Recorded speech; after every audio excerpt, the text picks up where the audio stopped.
Star সুন্নি media subscribe করো না। আল্লাহু তাআলা নাহা ঠিক আপনার গেটে দাও হিলানা লাগিয়ে টেক লাগিয়ে দাঁড়িয়ে দাঁড়িয়ে যেন ঘুমান নবী মুস্তাফা এক শব্দ যেমনই দিন সঙ্গে সঙ্গে খাদিজা গেট খানাকে যেন খুলে দেন, দরওয়াজা খানা খুলে দেন। মা খাদিজাতুল কুবরা রাদিয়াল্লাহু তাআলা আনহা, মা খাদিজাতুল কুবরা রাদিয়াল্লাহু তাআলা আনহা।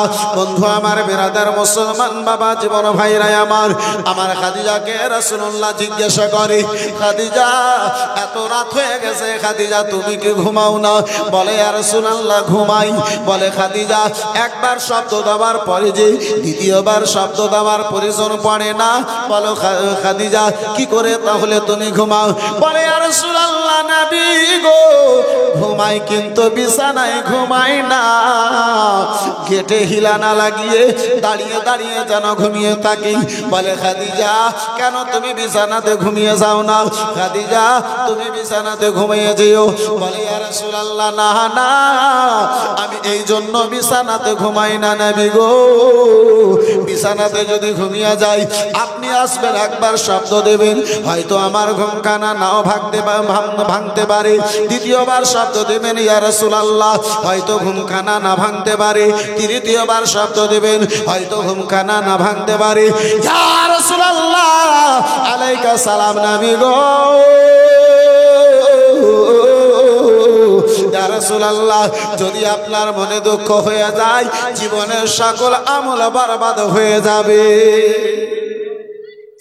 ইয়া রাসূলুল্লাহ জীবনের সকল আমলটা বরবাদ হয়ে যাবে নবী গো, তাই আমি বিছানাতে ঘুমাই না।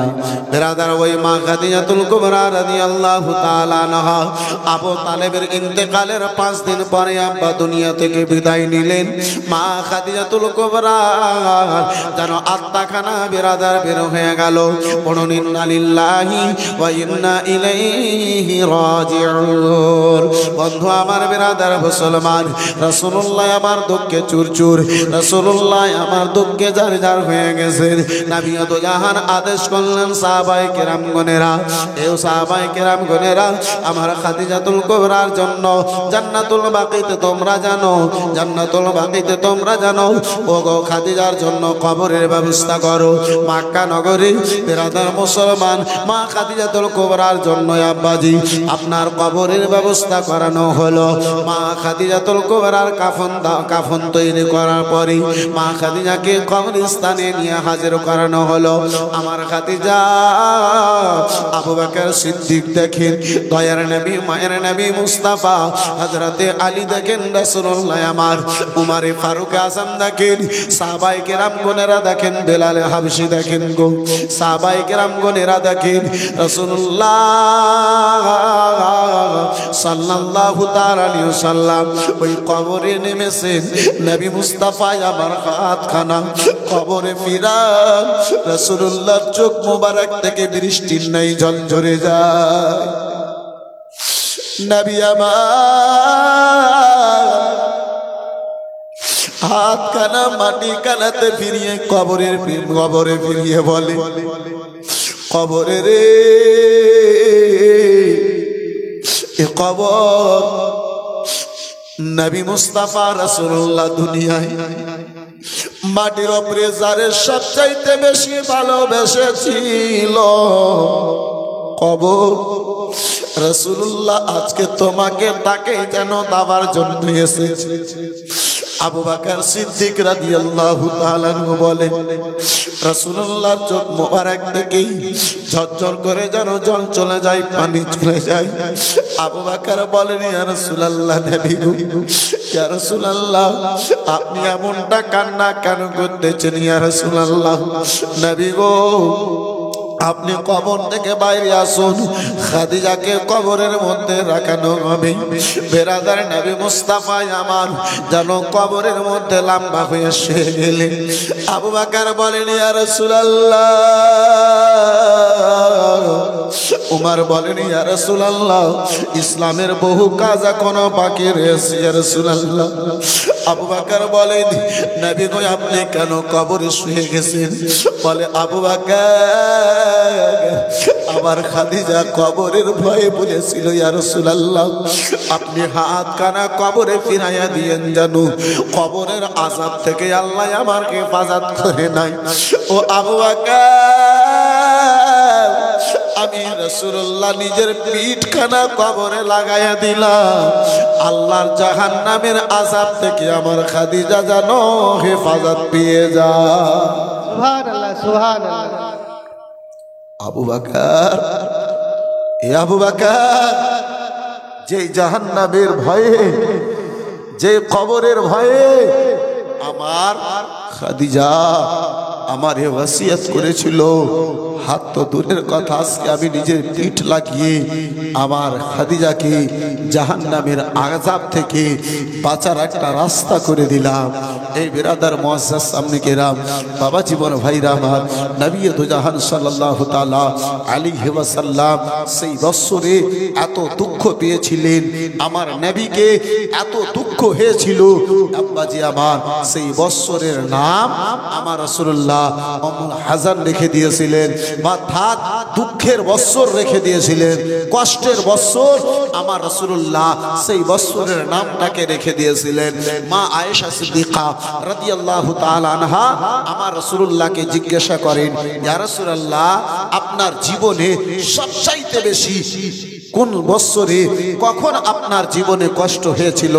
আমার নবী দু জাহান সাল্লাল্লাহু তাআলা আলাইহি ওয়াসাল্লাম বলেছিলেন, ও আয়েশা, যেই বৎসরে আমার খাদিজা, যেই বৎসরে আমার চাচা আবু তালেব ইন্তেকাল করেছিলেন মক্কা নগরে, ইসলাম প্রচারের 10 বৎসরে আমার নিকটে সবচাইতে বেশি দুঃখ হয়েছিল, আমাকে সবচাইতে বেশি কষ্ট হয়েছিল, যেই বৎসরের নাম আমি কষ্টের বৎসর রেখে দিয়েছিলাম, দুঃখের বৎসর আমি রেখে দিয়েছিলাম।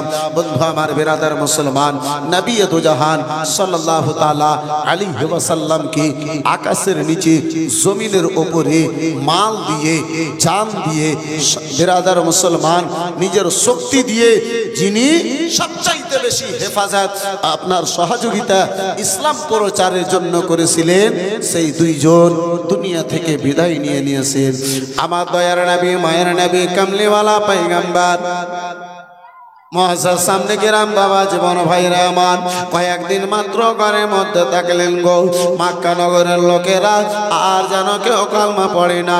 আমার রাসূলুল্লাহ সাল্লাল্লাহু তাআলা আলাইহি ওয়াসাল্লাম মেরে ইসলামের প্রচারখানে আব্বাজি আমার ভাইজান আমার মদিনা পর্যন্ত পৌঁছে গিয়েছে। মদিনাতে বেশ কিছু সংখ্যা লোকেরা মক্কা নগরে হজ করতে এসে আব্বা আপনার কালমা পড়ে পড়ে তারা যেন মুসলমান হয়ে গেছে। মদিনাবাসীর লোকেরা আমার নবীকে ডাকের উপরে ডাক দেয়, ইয়া রাসূলুল্লাহ মক্কা নগরের লোকেরা আপনাকে আঘাত দেয়, আপনার সহযোগিতা করে না, আপনি আমাদের মদিনায় ইসরাফ নগরে চলে আসুন। দয়ার নবী, মায়ের নবী, কামলিওয়ালা পয়গম্বর মক্কা নগরে ইসলাম প্রচারে আপনার 11 বছর আরম্ভ হয়েছে। দয়ার নবী, মায়ের নবী, কামলিওয়ালা পয়গম্বর আমার হযরতে যায়েদ বিন হারেসাকে ডাকলেন, ও গো গোলাম আমার, ও পালতু বেটায় আমার যায়েদ বিন হারেসা, ও গো যায়েদ বিন হারেসা, এসো এসো আমার নিকটে এসো। বিরাদার হযরতে যায়েদ বিন হারেসা রাদিয়াল্লাহু তাআলা আনহু আমার রাসূলুল্লাহর নিকটে তাড়াতাড়ি করে হাজির হলেন। বলে, ইয়া রাসূলুল্লাহ, নবী গো কি এমন আপনি যেন আদেশ করতেছেন ইয়া রাসূলুল্লাহ? বলে, ও গো যায়েদ বিন হারেসা, মক্কা নগরে আর কেউ কালমা পড়বে না। ও যায়েদ বিন হারেসা, মক্কা নগরের লোকেরা আর যেন কেউ কালমা পড়ে না। চলো চলো একটু তায়েফের দিকে যাই ইসলাম প্রচারের উদ্দেশ্যে। মুসলমান, হে বাপজি আমার, দুঃখে রাসূলুল্লাহ আমার চুর চুর, অথচ কলমার প্রচার আমার নবী ছেড়ে দেন না, আমার মুস্তাফা ছেড়ে দেন না, কলমার প্রচার বন্ধ করেন না। হযরতে যায়েদ বিন হারেসা রাদিয়াল্লাহু তাআলা আনহু বলেছিলেন, ইয়া রাসূলুল্লাহ, ইয়া ইয়া হাবিবাল্লাহ আলাইকা সালাম। নবী গো ইয়া রাসূলুল্লাহ, মক্কা নগরের লোকেরা কলমা পড়ে নাই, আপনি তায়েফের দিকে কলমার প্রচারের জন্য যাবেন, তায়েফের ময়দানে কলমার প্রচারের জন্য যাবেন। বলে হা হা। যায়েদ বিন হারেসাকে সঙ্গে করে নিয়ে দয়ার নবী মায়ের নবী ইলমে গায়বের সংবাদদাতা নবী আমার রাসূলুল্লাহ আমার ওই তায়েফের ময়দানের দিকে আব্বাজি আমার ইসলাম প্রচারের উদ্দেশ্যে আগে বাড়লেন। তায়েফের ময়দানের দিকেই রাসূলুল্লাহ জানো আমার আগে বাড়লেন। ওই তায়েফের মধ্যে তিনজন ভাই আসাদ বিরাদার মুসলমান, আব্দুল্লাহ আর আপনার মাসুদ, এই বিরাদার মুসলমান তিন ভাইয়ের নিকটে পরস্পর আমার রাসূলুল্লাহ ইসলামের দাওয়াত খানা নিয়ে গেলেন। প্রথমত বড় ভাই হাবিবের কার নিকটে আপনার কি বলে ইসলামের দাওয়াত নিয়ে গেলেন। বিরাদার মুসলমান বড় ভাই ইসলামের দাওয়াত খানাকে কবুল করলো না, আমার রাসূলুল্লাহকে ছোট বড় কথা প্রয়োগ করে আব্বাজি আমার আপনার দ্বার থেকে যেন সরাইয়া দিল। দ্বিতীয় ভাইয়ের নিকটে নবী আমার ইসলামের প্রচার নিয়ে গেলেন, ইসলামের দাওয়াত নিয়ে গেলেন। দ্বিতীয় ভাই জালিমও যেন আপনার কলমা কানা পড়লো না। তৃতীয় ভাইয়ের নিকটে রাসূলুল্লাহ আমার ইসলামের দাওয়াত নিয়ে গেলেন, সেও যেন ইসলাম কানা কবুল করলো না, গ্রহণ যেন আব্বাজি আমার করলো না। দয়ার নবী মায়ের নবী মুস্তাফাকে আব্বাজি শুধুমাত্র কলমা না পড়াতে তারা ছেড়ে দেয় নাই, তারা বিরাদার তায়েফ নগরের আপনার দুষ্ট দুরাচার ছেলেদেরকে, গুন্ডা টাইপের ছেলেদেরকে জমা করলো। বলে মুহাম্মদ ইবনে আব্দুল্লাহকে আঘাত দাও, কষ্ট দাও, জ্বালা যন্ত্রণা দাও, এই মুহাম্মদ ইবনে আব্দুল্লাহকে যেন কষ্ট দাও। আমার রাসূলুল্লাহ সাল্লাল্লাহু তাআলা আলাইহি ওয়াসাল্লামকে ওই তায়েফের লোকেরা যেন পাথর চড়তে আরম্ভ করলো গো, পাথর মারতে যেন আরম্ভ করলো। আমার নবী তো জাহানকে তারা পাথর মারতে যেন আরম্ভ করেছিল। আমার রাসূলুল্লাহ মাথা মুবারক থেকে নিয়ে পা পর্যন্ত রক্তে ভরে গিয়েছে, রক্তে লালে লালে হয়ে গেছে। ওই যায়েদ বিন হারেসা, যায়েদ বিন হারেসা কখনো আপা ডানে যায়, কখনো যেন বামে আসে। নবী মুস্তাফাকে যে পাথরটা চড়ে তারা রাসূলুল্লাহকে যে পাথর কানা মারে গো, ওই পাথরটাই আমার রাসূলুল্লাহকে যেন না লাগে। আমার নবী তো জাহানের মাথা থেকে পা পর্যন্ত রক্তে ভরে গেছে। নবী আমার রাসূলুল্লাহ আমার চলতে পারেন না। নবী মুস্তাফা রাস্তায় যখন বসে যান, ওই দুষ্ট দুরাচার ছেলেগণেরা রাসূলুল্লাহর দুই হাত কানা ধরে যেন তুলে দাঁড় করে দেয়। নবী আমার যখন আবার চলতে লাগে, আবার তারা যেন বেরাদার পাথর যেন মারতে আরম্ভ করে। যায়েদ বিন হারেসা আমার রাসূলুল্লাহকে দেখে বরদাস্ত না করতে পেরে আমার নবী মুস্তাফার হাত মোবারক ধরে বলে, ইয়া রাসূলুল্লাহ নবী গো, ইয়া রাসূলুল্লাহ আলাইকা সালাম নবী গো, দয়া করে এই মক্কা নগরে আর আপনি ইসলাম প্রচার করিয়েন না। ইয়া রাসূলুল্লাহ, ইয়া রাসূলুল্লাহ, এই মক্কা নগরে আর আপনি ইসলাম প্রচার করিয়েন না ইয়া রাসূলুল্লাহ। বিরাদার মুআজ্জাজ সামনে কিরাম বিরাদার, নবী মুস্তাফা যায়েদ বিন হারেসাকে জিজ্ঞাসা করে, যায়েদ ও যায়েদ বলো কেন তুমি আমারে নিষেধ করতেছো? বলে ইয়া রাসূলুল্লাহ আপনার কষ্টখানা আর দেখে বরদাস্ত করতে পারি না ইয়া রাসূলুল্লাহ। আপনার মতো দরদি যিনি নিজের পেটে পাথর বেঁধে ওয়াপরকে খাওয়ান, ইয়া রাসূলুল্লাহ যিনি ওয়াপরের দুঃখ দেখে কষ্ট দেখে নবী গো নিজের কষ্ট মনে করে, যিনি সত্য কথার দাওয়াত দিতে যে ইয়া রাসূলুল্লাহ এই তায়েফবাসীর লোকেরা আপনাকে এত আঘাত দিল, জ্বালা যন্ত্রণা দিল, ইয়া রাসূলুল্লাহ আপনি আর ইসলামের প্রচার করিয়েন না। আমার নবী বলেন যায়েদ বিন হারেসা যতক্ষণ তোমার নবীর দেহে জান বাকি থাকবে আল্লাহ নিষেধ করে দেবে না তোমার নবী মুহাম্মদ ইবনে আব্দুল্লাহ ইসলামের প্রচার বন্ধ করে দেবে না। সুবহানাল্লাহ একটু সুবহানাল্লাহ জোরে বলা যাবে না? সুবহানাল্লাহ একটু মহাব্বতে বলতে পারবেন না? বন্ধু আমার, বেরাদার মুসলমান, এই বাপজি আমার, যার ফলে তো কোন সার বলে দুঃখের মামা দুঃখী জানে বরে সুখী জানে না,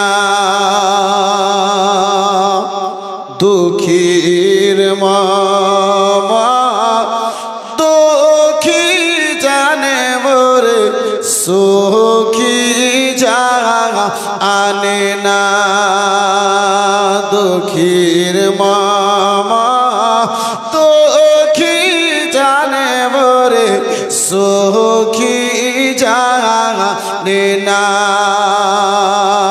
দুঃখী লোকে সুখী হলে দুঃখ ভুলে যাবে না, ওগো সুখী জানে না, দুঃখীর মামা দুঃখী জানে বরে সুখী জানে না, দিনের নবী নিজের দুঃখে পেটে পাথর বেঁধে রাখে রে, দিনের নবী নিজের দুঃখে পেটে পাথর বেঁধে রাখে রে, তবু সদাই গরিব লোকে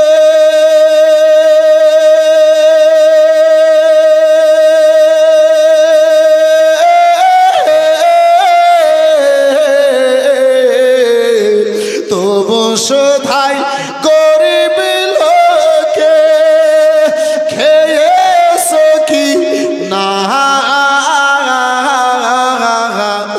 ওগো সুখী জানে না, দুঃখীর মামা দুঃখী জানে বরে সুখী জানে না, দুঃখীর মামা দুঃখী জানে বরে সুখী জানে না,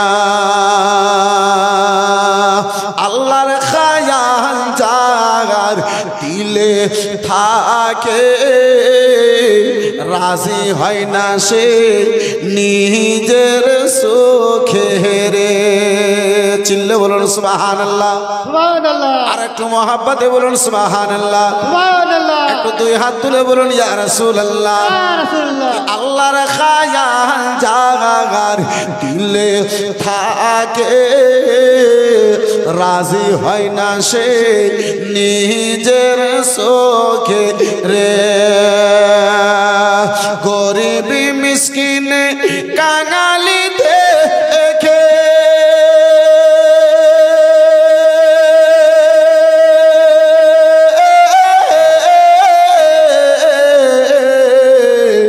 গরিব মিসকিন কাঙাল দেখে অন্যায় কথা বলে না, ওগো সুখী জানে না, দুঃখীর মামা দুঃখী জানে বরে সুখী জানে না, সুখী জানে না, যে ছেলের নাই মাতা পিতা দয়ার নবী তাদের নিতারে যে ছেলের নাই মাতা পিতা দয়ার নবী তাদের নিতারে কোরআনেতে আছে লেখা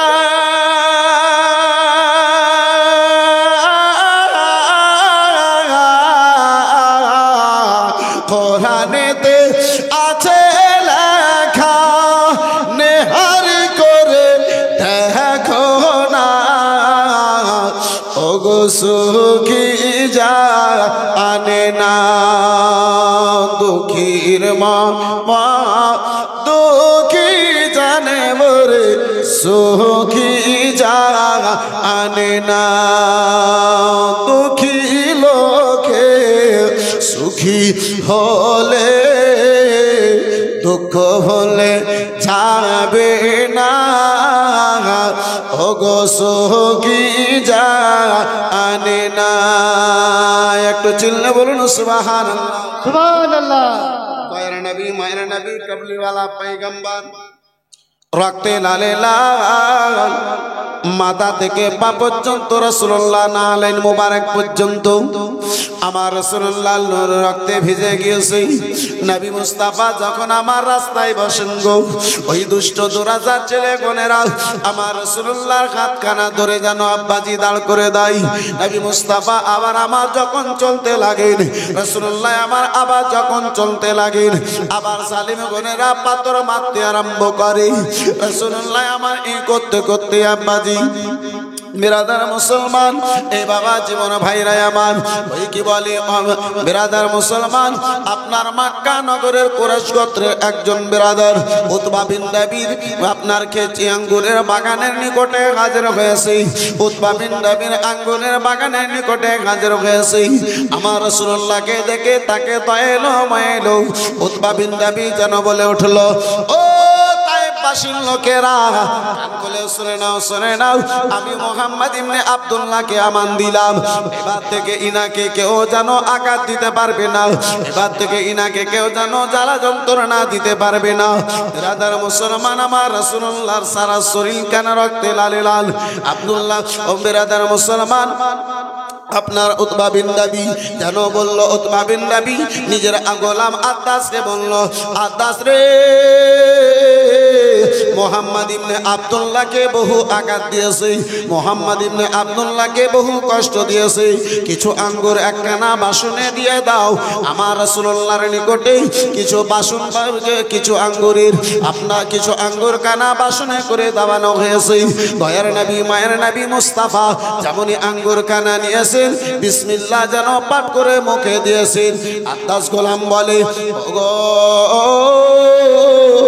সাদিকুল আমিন গো মুহাম্মদ ইবনে আব্দুল্লাহ বলো গো এই কলমা কানা তো এই এলাকার লোক জনগণেরা পাঠ করে না বিসমিল্লাহ তো এই এলাকার লোকেরা পাঠ করে না তাহলে আপনি কেন এই বিসমিল্লাহ খানা পাঠ করতেছেন আপনি কে রয়েছেন একটু নিজের পরিচয় খানা দেবেন আপনি কে বিসমিল্লাহ পাঠ করেন গো নিজের ঠিকানা খানা একটু দেবেন নিজের পরিচয় খানা একটু দেবেন নবী আমার জিজ্ঞাসা করে আত্মাস বলো বলো কোন এলাকা থেকে রয়েছ বলে ইয়া রাসূলুল্লাহ আমি নাইনুনা শহর থেকে রয়েছি বিরাদার মুসলমান আমার রাসূলুল্লাহ বলেন ওগো আদ্দাস সেখানে হযরত ইউনূস নবী ছিলেন আমার মতো তিনিও ইসলাম প্রচার করে বেড়াতেন বলে হ্যাঁ ইয়া রাসূলুল্লাহ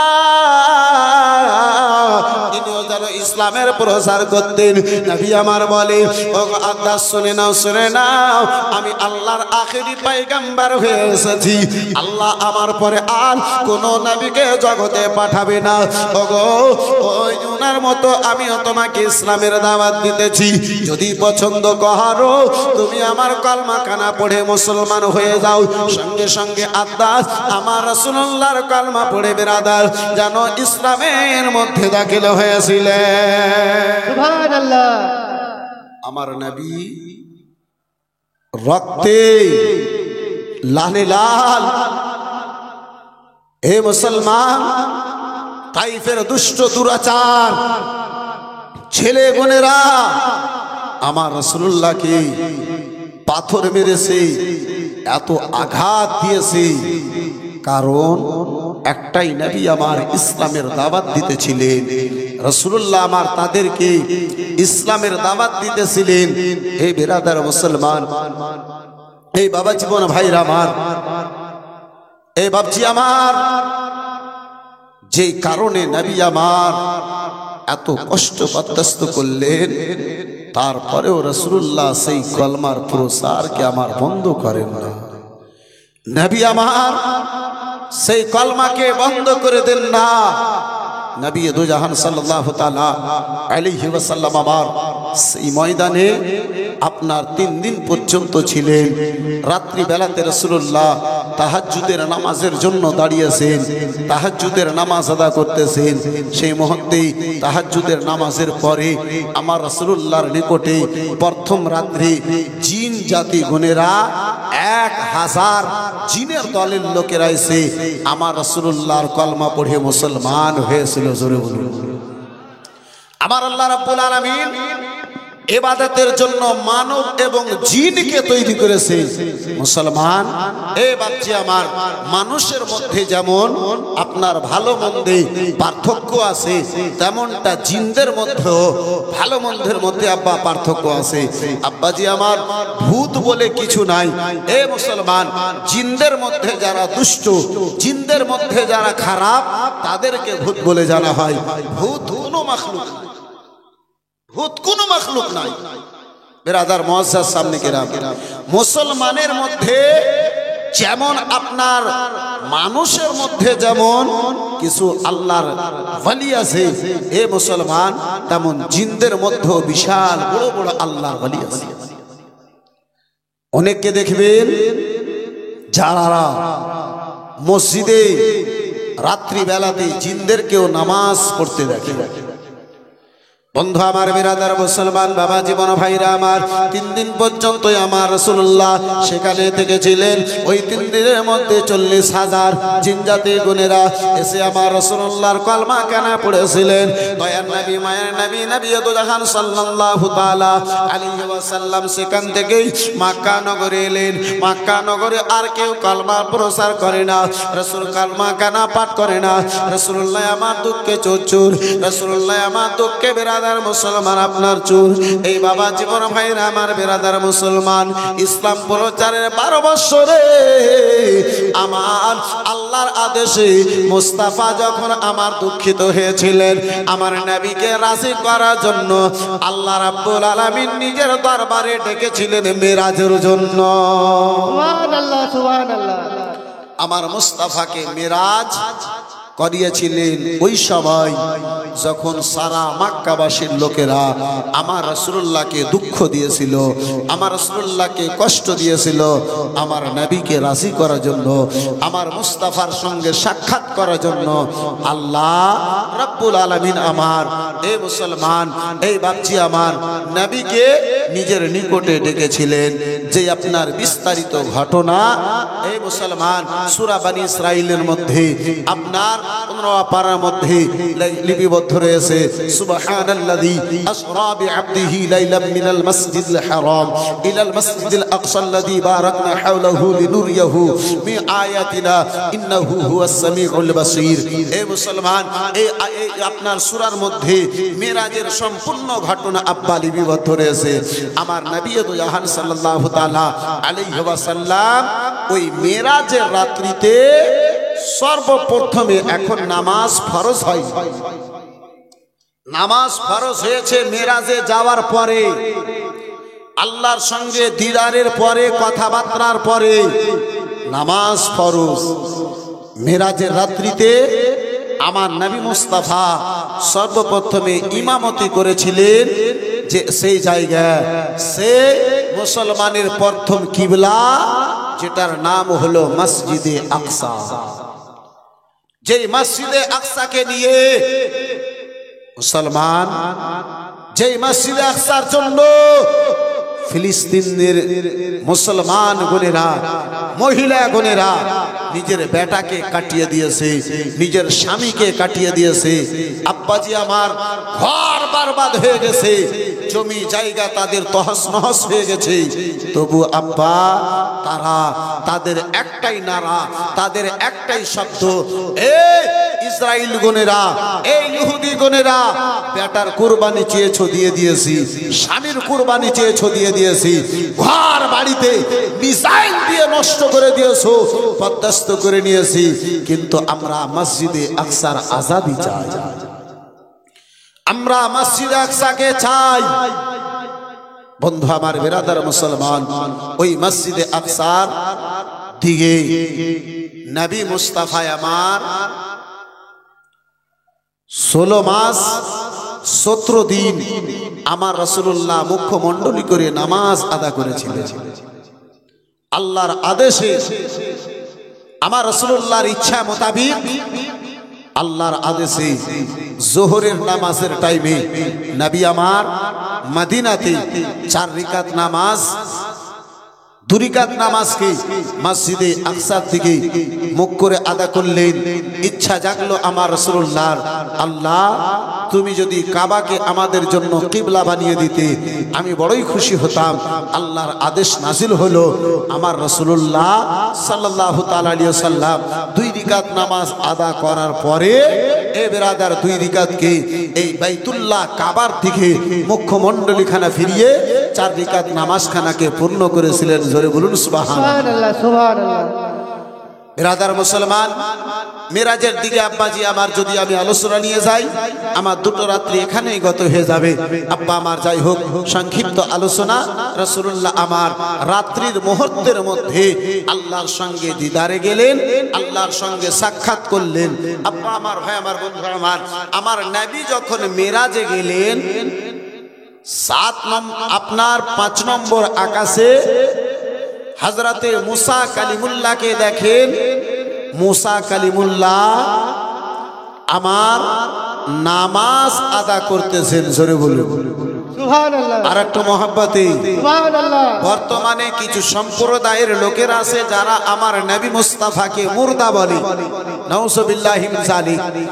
একজন এই হাদিসখানা কোনো মা, কোন মৌলবীকে এত দুধ পান করায়নি যে আমার রাসূলুল্লাহর এই হাদিসটাকে জাল প্রমাণ করতে পারে।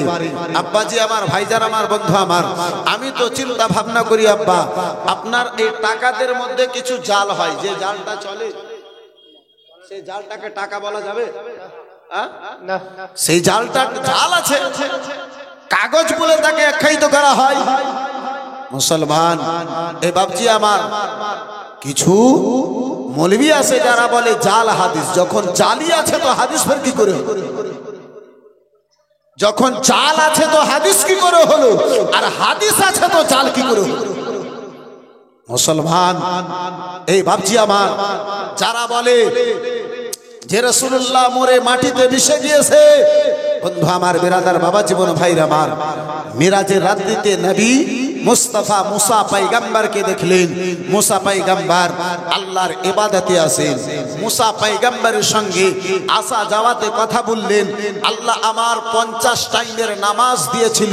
বলে, হে মুহাম্মদ, হে মুহাম্মদ, তোমার উম্মতের মধ্যে এত পাওয়ার নাই, এত শক্তি নাই, তোমার উম্মত 50 টাইমের নামাজ আদা করতে পারবে না। ফিরে যাও, আল্লাহর দরবার থেকে কমিয়ে নিয়েছো। 9 বার আমার আল্লাহ গেলেন, 45 টাইমের নামাজকে কমালেন। এই বেরাদার মুসলমান, বাবা জীবন, ভাই আমার, মুসা পয়গম্বর ইন্তেকালের পরে যদি নিজের কবরে জীবিত হয়ে, যদি নিজের কবরে জিন্দা থাকতে পারে, আমার রাসূলুল্লাহ ইন্তেকালের পরে মুর্দা? আমার রাসূলুল্লাহ ইন্তেকালের পরে মুর্দা? যেই রাসূলুল্লাহর ওসিলায় সারা জগৎখানা তৈরি হয়েছে, যেই রাসূলুল্লাহর ওসিলায় মুসা কালিমুল্লাহ উপাধি পেয়েছে। যাই হোক আব্বাজি আমার, ভাইদার আমার, বন্ধু আমার, ওই রাত্রিতে আল্লাহর সঙ্গের দিদারে আমার নবীকে মেরাজ হলো। আর আল্লাহর দিদারে এই 5 টাইমের নামাজ আমার রাসূলুল্লাহর উম্মতের জন্য, আমার আপনার জন্য 5 টাইমের নামাজ ফরজ করা হলো। আমার নবীর উপরে কয় টাইমের নামাজ ফরজ ছিল? বিরাদার মুসলমান, মাশাআল্লাহ। এই বাবজি আমার, নবীর উপরে 6 টাইমের নামাজ ফরজ, উম্মতের জন্য 5 টাইমের নামাজ ফরজ। আমার নবীর উপরে তাহাজ্জুদের নামাজও জরুরি ছিল। এই বিরাদার মুসলমান, আমাদের প্রতি ওই তাহাজ্জুদের নামাজ ফরজ নাই, যদি পড়ি তাহলে সওয়াব আছে, যদি আদা করি তাহলে নেকি আছে, যদি না করি তাহলে কোনো গুনাহ নাই। এই বিরাদার মুসলমান, এখানে একটা মশলার কথা বলে আমি আগে বাড়ি। প্রায় দেখেন নামাজে 2টা জিনিস অতিরিক্ত লক্ষ্য করা দরকার। একটা হচ্ছে ফরজ, দ্বিতীয় হচ্ছে ওয়াজিব। ফরজ নামাজের মধ্যেও ওয়াজিব আছে, ওয়াজিব নামাজের মধ্যেও ফরজ আছে। ওয়াজিব নামাজ যেমন আপনার এশার টাইমে 3 রাকাত বিতর নামাজ ওয়াজিব, কিন্তু সূরা পাঠ করা এটা ফরজ, কায়াম করা ফরজ, রুকু করা ফরজ, সাজদা করা ফরজ, এ বিরাদার তাশাহুদে বসা এটা ফরজ। এ বন্ধু আমার, বিরাদার মুসলমান, তো বলার উদ্দেশ্য হলো যে ফরজের মধ্যে ওয়াজিব, ওয়াজিবের মধ্যে ফরজ। তো নামাজের মধ্যে প্রায় নামাজিকে আমি দেখে থাকি 80 বছর ধরে নামাজ পড়ে, কিন্তু সাজদায় যখন যায় 2টো পাকে কাবাডি খেলে, 2টো পাকে হিলাই দুলাই। বিরাদার মুসলমান, বাপজি আমার, যারা নামাজ পড়েন তারা লক্ষ্য করে শুনুন, নামাজের মধ্যে সাজদার অবস্থায় 2 পায়ের 3টা করে 6টা আঙ্গুল লাগানো, আপনার আঙ্গুলের পিঠ লাগানো, আঙ্গুল নয়, আঙ্গুলের পিঠ লাগানো, এটা হলো ওয়াজিব।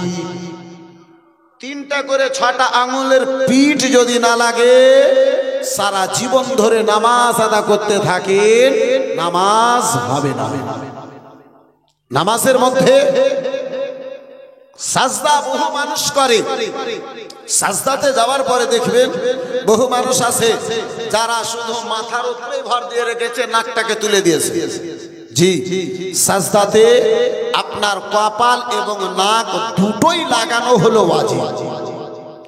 কেউ যদি শুধু নাক লাগায় সাজদা বাতিল, কেউ যদি শুধু কপাল লাগায় তারও সাজদা বাতিল। আর সাজদা যদি বাতিল হয়ে যায় তাহলে নামাজ হবে? একটু জোরে বলেন, নামাজ হবে? এ বিরাদার মুসলমান বাবা জীবন ভাইরা, আবার নামাজ পড়ি বটে, কিন্তু নামাজকে জেনে নামাজ পড়ি না। আব্বা আমার ডিলার গ্রামে আপনার কি বলে, আপনার রাশন দেয়, বর্তমানে চাল আটা দেয়, কিন্তু ডিলার একটা নিয়ম করে দিয়েছে যে ফিঙ্গার যদি না হয় তাহলে দানা পাওয়া যাবে। এটা একটা নিয়ম, এটা কানুন। এ মুসলমান বিরাদার, এবারে আপনার কার্ড আছে, আপনার সব কিছু আছে, কিন্তু আপনার ফিঙ্গার হয় না। ডিলারের বাড়িতে যে লাইন লাগালে দানা পাওয়া যাবে? একটু জোরে বলুন, পাওয়া যাবে? মুসলমান আমার, আল্লাহ নামাজের জন্য যেই পদ্ধতি দিয়েছে, নবী মুস্তাফা যেমনটা আমার নামাজ আদা করেছে, তেমনটা যদি নামাজ না হয়, সেই নামাজ ওই ডিলারের বাড়ির মতো লাইন লাগানো হবে, আল্লাহর দরবারে কবুল হবে না। বন্ধু আমার, বিরাদার মুআজ্জাজ সামনে কিরাম, এই বাবা জীবন ভাইরা আমার, নবী তো জাহান সাল্লাল্লাহু তাআলা আলাইহি ওয়াসাল্লাম বাবার মিরাজ থেকে আসার পরে সাহাবায়ে কেরামদের উপরে নামাজ ফরজ করলেন। সাহাবায়ে কেরামগণেরা মক্কা নগরে আব্বাজি যে জায়গাতে পেলেন আল্লাহর ইবাদত খানা করতে আরম্ভ করলেন। বিরাদার মুসলমান বাবা জীবন ভাইরা আমার, এক জায়গাতে জামাত হয়ে নয়, জমা করে নয় আব্বাজি, কেউ যেন যেন পাহাড়ের ভিতরে নামাজ আদা করে, কেউ যেন জঙ্গলে লুকিয়ে নামাজ আদা করে, কেউ যেন বাড়িতে লুকিয়ে যেন নামাজ আদা করে। বিরাদার মুসলমান বাবা জীবন ভাইরা আমার, আবু জেহেলকে তারপরেও বরদাস্ত হলো না, মক্কা নগরে কলমা পড়ে না, অথচ আবু জেহেলকে বরদাস্ত হলো না। আবু জেহেল আবার মিটিং ডাকলো ইসলাম প্রচারের। আব্বাজি আমার, ভাইজান আমার, 13 বছরে আবু জেহেল যেন মিটিং কানা ডাকলো, প্রচার করলো, ও মক্কা নগরের লোকেরা, মক্কা নগরের লোকেরা, তোমরা হাজির হয়ে যাও, তোমরা হাজির হয়ে যাও। আবু জেহেলের ডাকে সকল লোক জনগণেরা আপনার হাজির হলো গো। আবু জেহেলকে জিজ্ঞাসা করি, ওগো আবু জেহেল বলো বলো, কেন আমাদেরকে আজকে ডেকেছো, কেন আমাদেরকে আজকে ডেকেছো বলো। বলে বেরাদার মুসলমান, ওগো মুহাম্মদ ইবনে আব্দুল্লাহকে পারা গেল না, মুহাম্মদ ইবনে আব্দুল্লাহকে আর এই করে কারো মুখ দেখে ছেড়ে দিল খাবে না।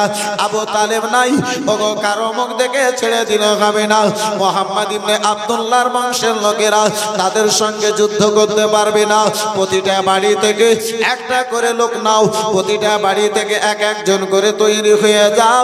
মুহাম্মদ ইবনে আব্দুল্লাহ রাত্রি বেলাতে ঘরখানাকে ঘেরাও করে নাও। ঘরখানাকে ঘেরাও করার পরে একসঙ্গে সবাই মিলে হামলা করে তাকে দুনিয়া থেকে বিদায় করে দাও। মক্কা নগরের কাফিরগণেরা আমার রাসূলুল্লাহকে মক্কা নগরে আর রাখবে না, বিরাদার মুসলমান দুনিয়া থেকে বিদায় করে দেবে, এমনটা তারা আলোচনা করে ফেলেছে। তাদের পাক্কা ইরাদা হয়ে গেছে, তাদের মন্তব্য কানা হয়ে গেছে। আমার আল্লাহ রাব্বুল আলামিন যার হেফাজতের জন্য হযরতে জিবরিল আমিনকে পাঠালেন।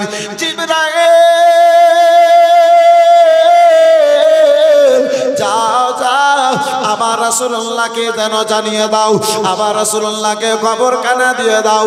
বলে ইয়া রাসূলুল্লাহ আলাইহিস সালাম। হযরতে জিবরিল আমিন জিজ্ঞাসা করেন, মাওলা তোমার মাহবুবকে কিসের খবর কানা দেব? বলে ওগো জিবরাইল, আমার নবীকে জানিয়ে দাও। ইয়া রাসূলুল্লাহ আলাইহিস সালাম, নবী গো, মক্কার কাফিরগণেরা আপনাকে কাতাল করার জন্য তৈরি হয়ে গেছে। আমার আল্লাহ আপনার হেফাজতে আপনাকে মদিনা যাবার আদেশ করে। সুবহানাল্লাহ, সুবহানাল্লাহ। বিরাদার মুসলমান বাবা জীবন ভাইরা আমার ও আমার সোনা মানিকেরা, শোনা যাও নাতনি বালা দয়ার নবী মায়ের নবী কামলিওয়ালা পয়গম্বরের নিকটে হযরতে জিবরিল আমিন আল্লাহর পয়গাম খানা, আল্লাহর আদেশ খানা নিয়ে হাজির হলেন। হযরতে জিবরিলের খবর পাওয়ার পরে বিরাদার আমার নবী দুজাহান সাল্লাল্লাহু তাআলা আলাইহি ওয়াসাল্লাম হযরতে আবু বকর সিদ্দিকের নিকটে ঠিক দুপুরের সময় হাজির হয়েছেন। আবু বকর, হযরতে আবু বকর নিজের ঘরে আমার রাসূলুল্লাহকে ঠিক দুপুরের সময় দেখে তাজ্জুবে পড়ে গেছেন, অবাক হয়ে গেছেন। ইয়া রাসূলুল্লাহ, নবী গো, এই মুহূর্তে আপনি কখনো ঘর থেকে বের হন না, আপনি এই রৌদ্রের সময় ঠিক দুপুরের সময়, ইয়া রাসূলুল্লাহ, কোন পরিজনে আপনি আমার নিকটে হাজির হয়েছেন? কেন আপনি আমার দরবারে হাজির হলেন? বলে আবু বকর, ওগো আবু বকর, যেই হিজরতের কথা আমি তোমার বছর বছর আগে বলে রেখেছিলাম, ও আবু বকর, আমার আল্লাহর আদেশ হয়ে গেছে, আমার আল্লাহর আদেশ হয়ে গেছে। আবু বকর গো, চলো চলো আবু বকর, আজকে রাত্রিবেলাতে যেন হিজরত করে যাব। আবু বকর মক্কা থেকে মদিনার দিকে যেন রওনা হয়ে যাব। হযরতে আবু বকর সিদ্দিক রাদিয়াল্লাহু তাআলা আনহু বিরাদার মুসলমান বলেন, ইয়া রাসূলুল্লাহ, নবী গো, যেই দিন আপনি আমারে বলেছেন আবু বকর মক্কা থেকে হিজরত করে মদিনা যেতে হবে, সেই দিন থেকে আমি আপনার এ আসার জন্য, এই কথার জন্য আমি অপেক্ষিত রয়েছি। ও মুসলমান বাবা জীবন ভাইরা আমার, বন্ধুগণের আমার, আবু বকর সিদ্দিক রাদিয়াল্লাহু তাআলা আনহুর সঙ্গে কথাবার্তা হয়ে গেল। আব্বা লম্বা ঘটনা সংক্ষিপ্ত আপনার নিকটে হাজির করতেছি। আবু বকর সিদ্দিকের সঙ্গে আব্বা কথাবার্তা হয়ে গেল। আমার দয়ার নবী মায়ের নবী কামলিওয়ালা পয়গম্বর যেন বাড়িতে ফিরে এলেন, নিজের ঘরে ফিরে এলেন। রাসূলুল্লাহ আমার ঘরের মধ্যে রয়েছেন। বাবা নবী দুজাহান সাল্লাল্লাহু তাআলা আলাইহি ওয়াসাল্লামকে সন্ধ্যাবেলাতে আব্বাজি সারা ঘরখানা ঘেরাও করে ফেলেছে মক্কার কাফিরগণেরা। আমার আল্লাহ রাব্বুল রাব্বুল আলামিন হযরতে জিবরিল আমিনকে পাঠালেন, জিবরাইল যাও যাও আমার মুস্তাফাকে খবর করে দাও, ইয়া রাসূলুল্লাহ নবী গো আপনি মাটিতে সূরা ইয়াসিনের কিছু আয়াত পড়ে ফুঁক দিয়ে তাদের দিকে চালিয়ে দিন, তারা আপনাকে দেখতে পাবে না, তাদের সামনে থেকে আপনি যেন বেরিয়ে যাবেন। দয়ার নবী মায়ের নবী পয়গম্বর আমার রাসূলুল্লাহ আমার হযরতে আলীকে ডাকলেন, আলী গো ও আলী আমার বিছানাতে, আলী গো তুমি আজকে রাত্রি বেলাতে ঘুমিয়ে যাবে। বলে ইয়া রাসূলুল্লাহ আপনি যাবেন কোথায়? বলে আলী গো এই আমানতগুলো নাও আলী, মক্কা নগরী এই আমানতটা সেই ব্যক্তির সকল আমানতকে আলীকে দিলেন। আলী কালকে সকালে উঠবে, সারা মক্কা নগরে যাদের আমানত রয়েছে মক্কা নগরে দেবে। আলী গো তুমি জানো আমার নিকটে মদিনার দিকে চলে আসবে। হযরতে আলী শেরে খোদা কাররামাল্লাহু ওয়াজহাউল কারীম বলেন, সেই রাত্রে আমি আলীকে যত ঘুম এসেছিল জীবনে কখনো সেই মতো ঘুম আসে না। একটু জোরে বলা যাবে না? সুবহানাল্লাহ। আর একটু মহাব্বতে বলো সুবহানাল্লাহ, সুবহানাল্লাহ। মুসলমান বাইরে জবাই করার জন্য তলোয়ার নিয়ে আসে। আলী বলে ওই রাত্রে আমারে যত ঘুম হয়েছিল আমার জীবনে কখনো তত ঘুম হয় নাই। জিজ্ঞাসা করা হলো আলী, এ আলী তোমার বাইরে তোমাকে জবাই করার জন্য রাসূলুল্লাহর বিছানে যেই থাকবে তাকে জবাই করা হবে। আলী তাহলে তুমি কি করে ঘুমিয়ে গেলে? হযরতে আলী শেরে খোদার ঈমান দেখুন। হযরতে আলী শেরে খোদা বলেন রাসূলুল্লাহ আমাকে বলেছিলেন আলী সকালে ঘুমিয়ে উঠবে, সকালে মক্কাতে যার যেটা আমানত তাকে সেই আমানত দিবে, তুমি তারপরে মদিনাতে চলে আসবে। আমি আলী আমার ঈমান বলেছিল আলী যতক্ষণ মদিনা যাবে না ততক্ষণ তোমার মৃত্যু হবে না, যখন আমি মরবো না তখন আমি আরামে ঘুমিয়ে যাই, তার পূর্বে তার আগে তারপরে কখনো আমি আরামে ঘুমাই নাই, কখন আমার মৃত্যু ঘটে যাবে। মরণের ভয়ে কখনো মন খুলে আমি ঘুমাতে পারিনি। সেই রাত্রিতে এমনটা ঘুমিয়েছিলাম জীবনে কখনো আমার ঘুম আসে নাই। এই বেরাদার মুসলমান, নবী আমার বললেন সাহাবীর ঈমান কত মজবুত ছিল, নবী আমার বলেছেন সাহাবীর আকীদা কত মজবুত ছিল। এই বেরাদার মুসলমান, আর আজকে আমাদের আকীদা, আজকে আমাদের বিশ্বাস, এই বেরাদার মুসলমান, আজকে যদি কোনো মৌলানা সাহেব বলে দেয় যে পাক্কা ওয়াহাবীর হাতের জবাই করা এটা খাওয়া চলবে না, বলে মৌলবীর কথা মানা চলবে না। এগুলা মৌলবীর তো কথা আছে। এ বেরাদার মুসলমান, মাওলানা যদি বলে যে ওয়াহাবিকে বেটি নামা দাওয়া করিও না, বলে মৌলবী আমার বেটির বিয়া দিয়ে দেবে না। কেমন কি আব্বা কবরে যখন যাবেন, যখন ঠুকাইয়া হবে সব ধ্যান ভুলে যাবে। বন্ধু আমার, বেরাদার মুসলমান, বাবা জীবন ভাইরা আমার, নবী জাহান সাল্লাল্লাহু তাআলা আলাইহি ওয়াসাল্লাম কে বেরাদার মুসলমান হযরতে জিবরিল আমিন বেরাদার পয়গাম দিলেন।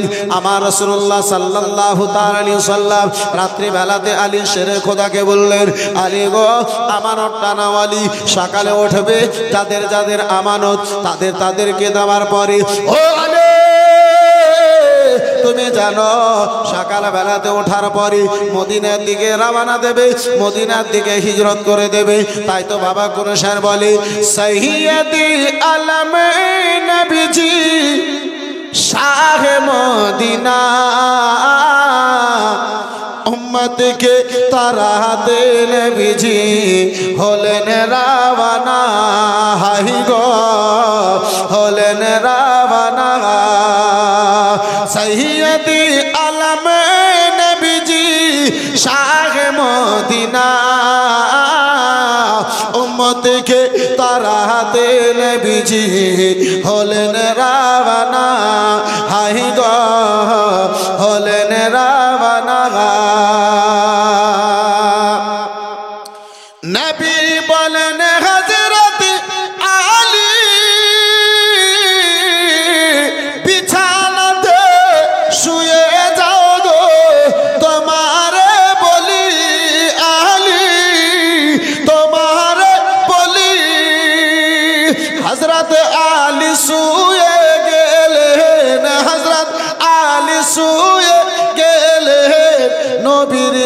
বিছানায় উম্মতিকে তারাতে নবীজি হলেন রাবানা হাই গো হলে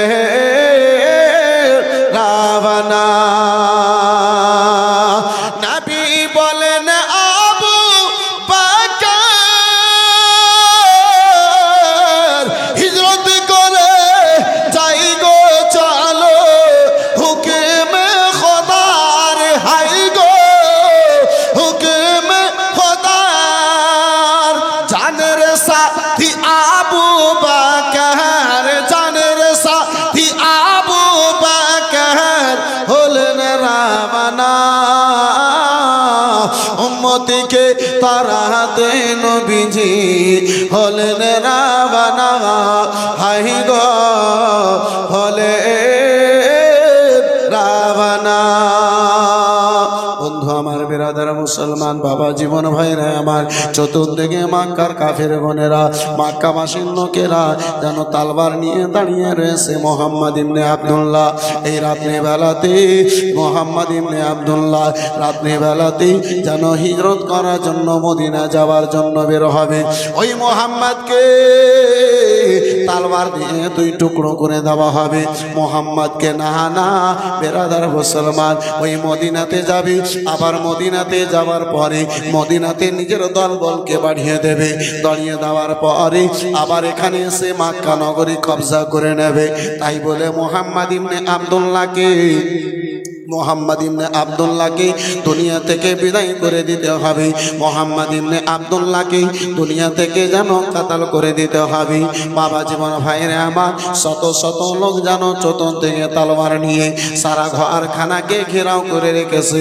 আমার রাসূলুল্লাহর ঘরখানাকে ঘেরাও করেছে হযরতে জিবরিল আমিনের আদেশে রাসূলুল্লাহ আমার মাটি নিলেন সেই মাটির উপরে কিছু যেন পড়ে ফুঁক দিলেন ব্রাদার মুসলমান তাদের উপরে চালিয়ে দেওয়ার পরে নবী আমার আরামে তাদের চেহারা তাদের সামনে থেকে বের হয়ে গেলেন কাকেও যেন আমার রাসূলুল্লাহকে দেখতে পেল না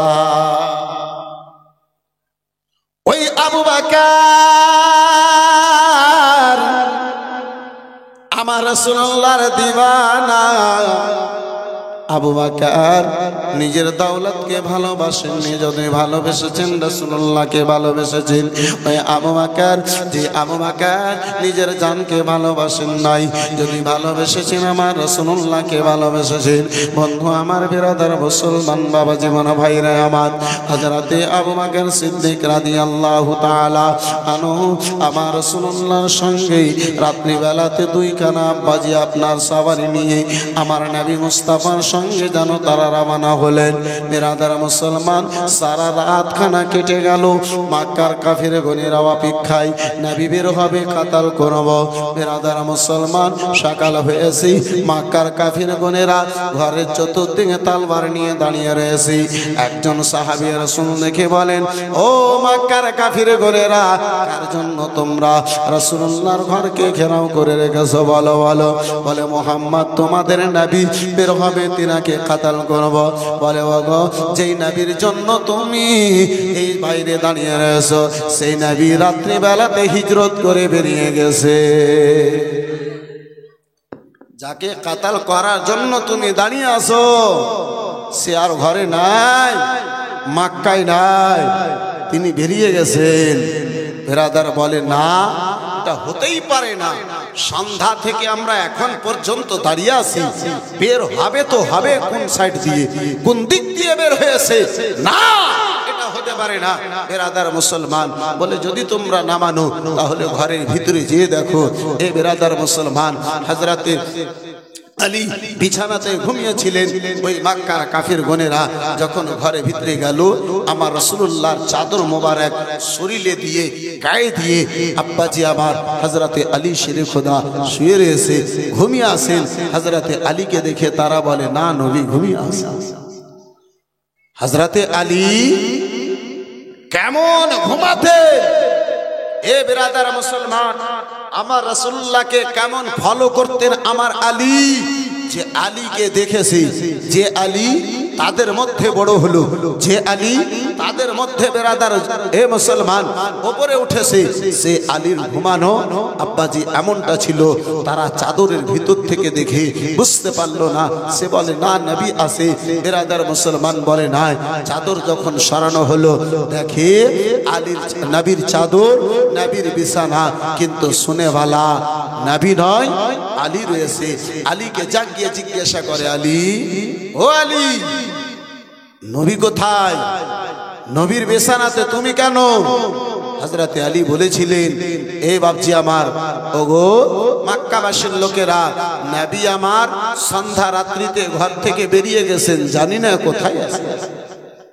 মিথ্যাও হলো না, আব্বাজি আমার সত্য হলো। এই বাপজি আমার, নবী তো গেছেন, আমি কেন বলতে যাব যে নবী মদিনা গেছে? নবী আমার সন্ধ্যা রাত্রে বেরিয়ে গেছেন, এখন কোথায় আছে আমি কি করি?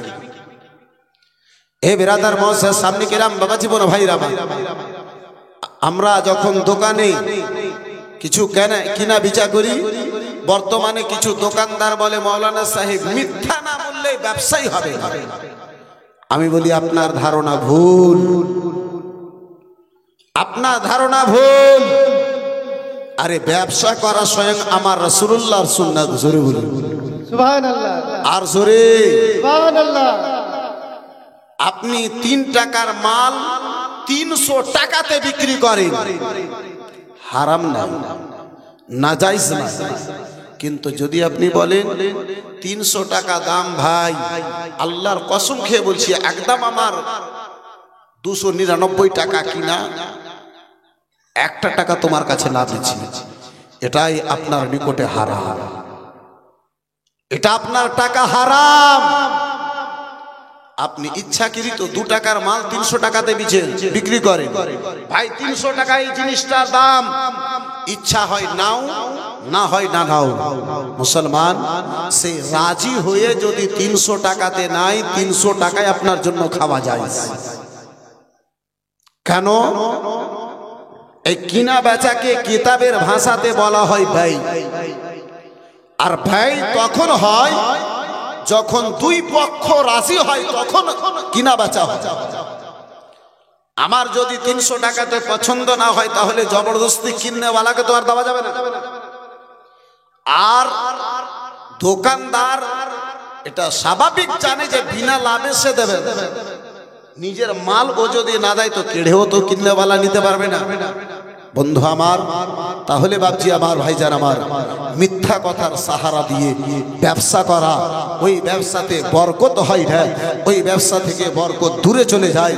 এই বিরাদার মুআজ্জাজ সামনে কিরাম, যাই হোক বাবা জীবন ভাইরা আমার আলী শের খোদা কাররামাল্লাহু ওয়াজহুল কারীম বলেন, ওগো মক্কাবাসীর লোকেরা, রাসূলুল্লাহ আমার সন্ধ্যা বেলাতে কোথায় রওনা দিয়ে দিয়েছেন, কোন দিকে চলে গিয়েছেন।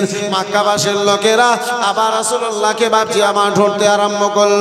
সকাল হয়েছে, আমার রাসূলুল্লাহ সাল্লাল্লাহু তাআলা আলাইহি ওয়াসাল্লাম বলেন, ও আবু বকর, বলো বলো এই মুহূর্তে সময়ে আবু বকর গো, যদি আমরা আগে বেড়ে যাই তাহলে মক্কার কাফিরগণেরা হয়তো আমাদের দাওয়া করবে, আমাদেরকে খোঁজ করার জন্য আসবে, আমাদেরকে দেখে নেবে।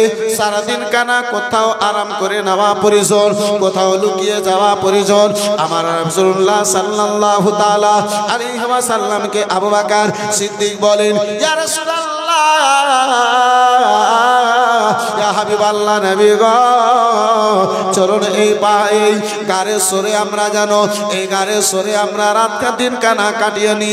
নবী দু জাহান সাল্লাল্লাহু তাআলা আলাইহি ওয়াসাল্লাম আবু বকর সিদ্দিককে সঙ্গে করে ওই গারে সরের মধ্যে যান, যে গারে সরে আব্বা অনেক আপনার ধুলো বালিতে ভরে, আপনার কি বলে পরিষ্কার ছিল না। আবু বকর বলে, ইয়া রাসূলুল্লাহ, এই গারখানাকে আমারে পরিষ্কার করতে দিন, এই পাহাড়ের গারখানাকে আমারে পরিষ্কার করতে দিন।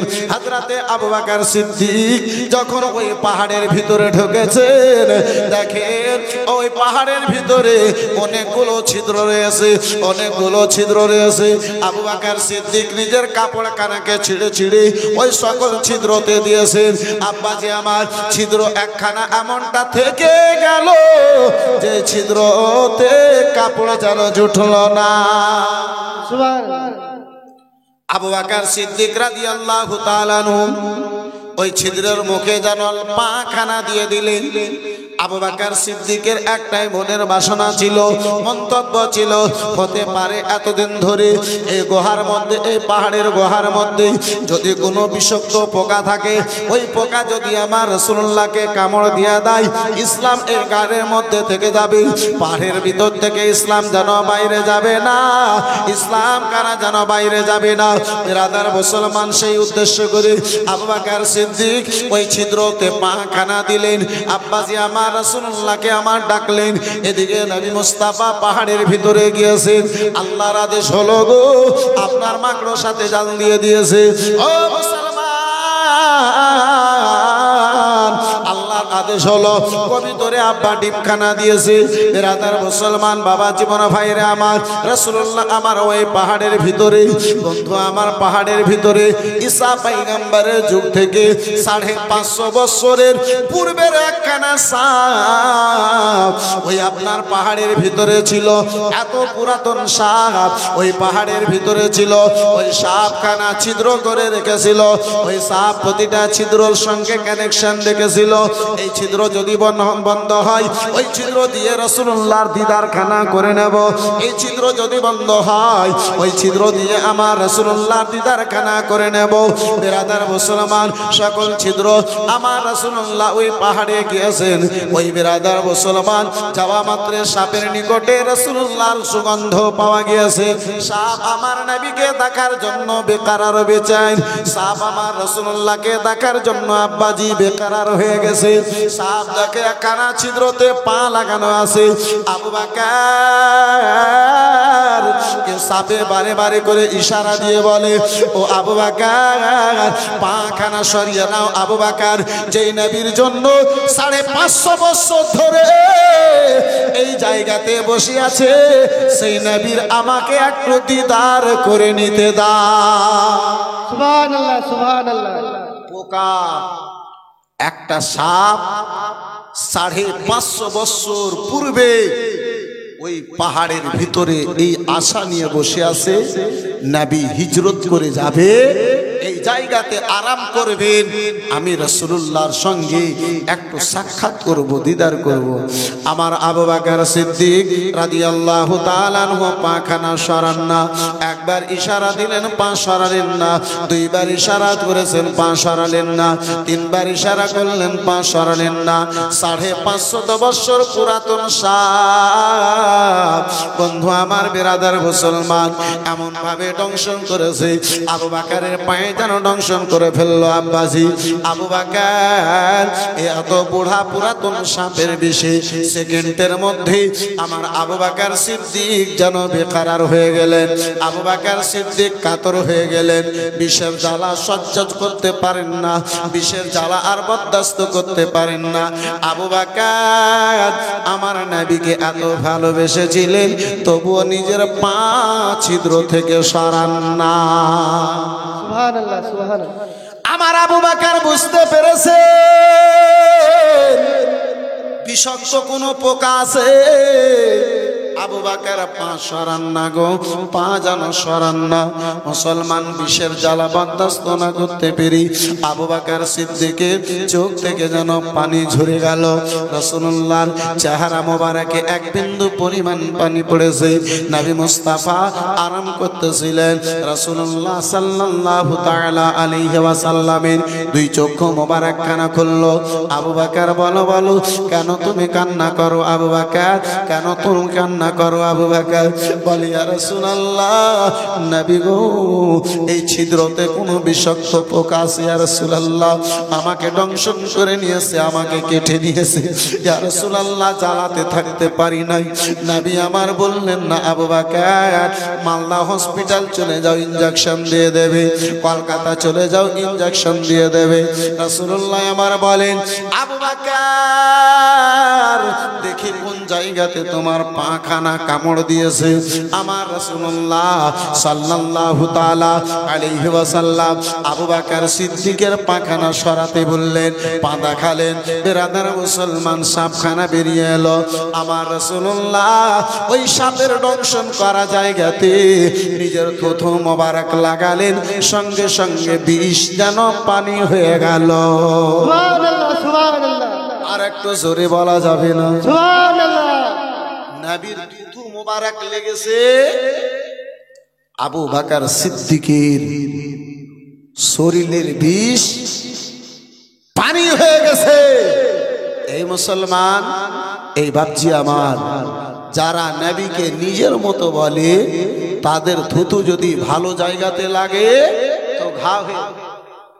জি, যারা নবীকে নিজের মতো বলে, আমার রাসূলুল্লাহর শান সুবহানাল্লাহ, নবীর দেহে মোবারকে কোনোদিন মশা মাছি বসতো, আর একে সুযোগ পাইলে 500 পাওয়ারের ইনজেকশন প্রতি সেকেন্ডে একটা করে। আবারই বলে যে নবী আমাদের মতো। এই বিরাদার মুসলমান, এই বাবা জীবন ভাইরা আমার, এই বন্ধুগণ আমার, নবী তো জাহার সাল্লাল্লাহু তাআলা আলাইহি ওয়াসাল্লামে থুতু মোবারক খানা লেগেছে, আবু বকর সিদ্দিকের বিষখানা দ্বারা পানি হয়ে গেছে। ও মুসলমান বাবা জীবন ভাইরা আমার, আমার রাসূলুল্লাহ সাপকে জিজ্ঞাসা করে, সাপরে বলো বলো, কেন তুমি আমার আবু বকর সিদ্দিককে ধ্বংস করেছো বলো? বলে ইয়া রাসূলুল্লাহ, নবী গো, বেয়াদবি আমার, গোস্তাখি আমার, ক্ষমা করবেন ইয়া রাসূলুল্লাহ। একবার নয়, দুইবার নয়, তিনবার আমি ইশারা করেছিলাম আপনার দিদার করার জন্য। নবী গো, আমি 550 বছর পূর্বে এই জায়গাতে যেন বসে রয়েছি ইয়া রাসূলুল্লাহ, আপনার একমাত্র দিদার করার জন্য।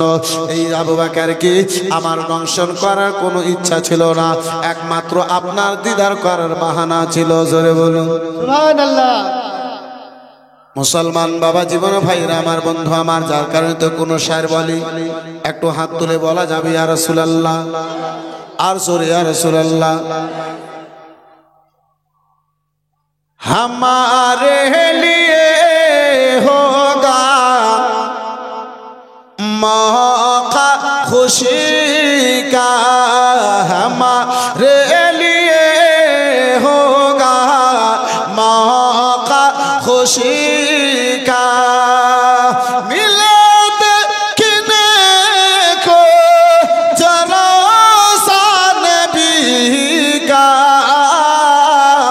हमारे लिए होगा मौका खुशी का, पड़ा गार सोर पे कदम मुस्तफा का, তোমাকে रोने से गुनाह जाले ऐसा पता न चला,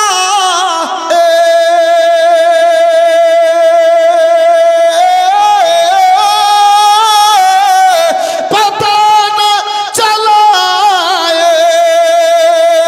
काफिरों को नबी का, हमारे लिए होगा मौका खुशी का। বন্ধু আমার, বেরাদার মুসলমান, রাত্রে আব্বা 1টা বেজে গেল, মন খুশ, দিল খুশ, সব খুশ দিয়ে দিয়েছে। করতে হবে, আপনারা কি বলেন? হ্যাঁ, এটা কি গো? হ্যাঁ, চিপস না চিপ? হ্যাঁ,